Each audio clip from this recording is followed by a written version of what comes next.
I mean, Donald Trump, and really across the South, I mean, Donald Trump has dominated the South so far in this election cycle. I think Louisiana tonight was maybe a test case, a barometer of whether his support has fallen off at all after a maybe more difficult week. But clearly the David Duke KKK non-repudiation last weekend didn't really hurt Donald Trump in Louisiana, doesn't look like. And really, my friends down there, political operatives I talked to down there, say that, you know, Republicans, they're not the folks that you're talking to in New Orleans who are upset. They're not the Black Lives Matter crowd. Republican primary voters in Louisiana, they hear Donald Trump's dog whistle and they hear a loud bark and it resonates. And they respond to that. I mean, this is the Duck Dynasty crowd down there. And that sort of politics plays very well in a Republican primary in Louisiana. And so I think a lot of folks were expecting Donald Trump to do quite well tonight, as he's done in a lot of these southern states. Thanks so much, Eli Stokols of Politico. Michael and Heather?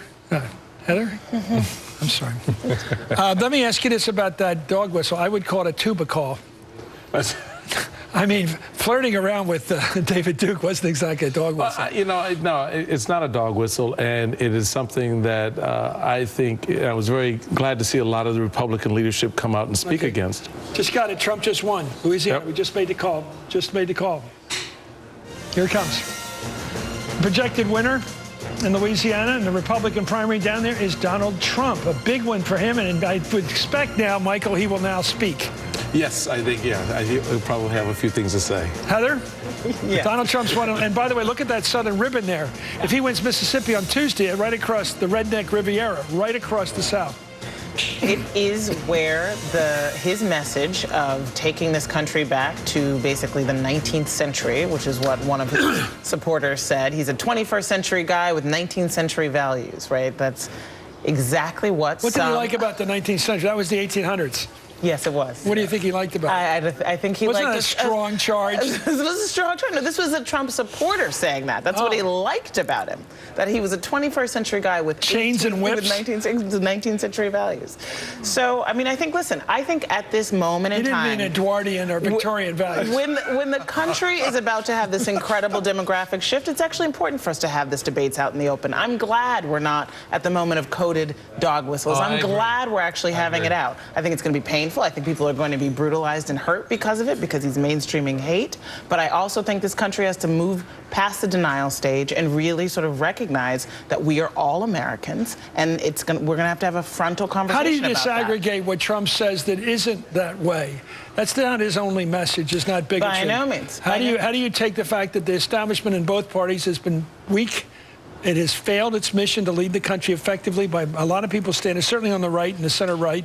How do you say that they're right, he's wrong, when in fact that's the choice? That's the problem here. You're saying it's a great debate. The trouble with the debate is it's flawed on both sides.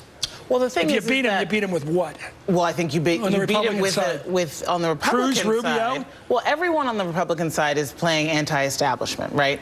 What Donald Trump has is he's wrapping that in a deep sense of the flag. Yeah. He's, you know, the trade piece is very important, as you were saying. He's a nationalist. He's a nationalist, right? Populist, nationalist. But these are competing, I think, in the general. If Trump is, in fact, the nominee, we're going to have two competing visions of that nation. And hopefully... What's Hillary's? It's going to be an inclusive one, where she talks about breaking down barriers, where she embraces our diversity as the true source of our exceptionalism. She brings forward Obama's great ability to sort of unite the country in, you know, racially, and brings it forward, which is frankly the only way we're going to survive as a nation with that story. That's a great narrative, but for a lot of these folks out there, that's not getting me the job I want. That's not putting me on a stronger economic footing, which is a lot of what Donald Trump is talking about. That ties into the trade piece. That ties into a number of illegal immigration too. I haven't heard the Hillary answer on how to deal with illegal immigration. I haven't heard her real position on trade, or about the wars that she has voted for, like Iraq.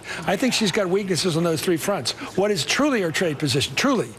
Where does she really want to do about enforcement of immigration laws? In the end, you have to have enforcement. What's her plan? I don't think there is a resounding answer to Trump from Hillary yet.